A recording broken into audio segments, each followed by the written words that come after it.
上条ってやつとの一戦以来、どうやら俺は学園都市最強ではなくなっちまったらしい。俺がレベル5であることも能力にも一切変わりはないっていうのに。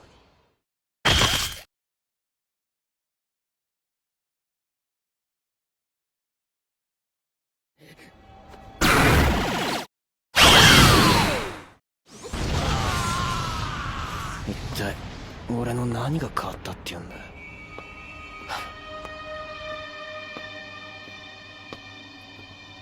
なんか違うよな。やっぱ何かが変わったんだ。でも何が変わった？何なんですか？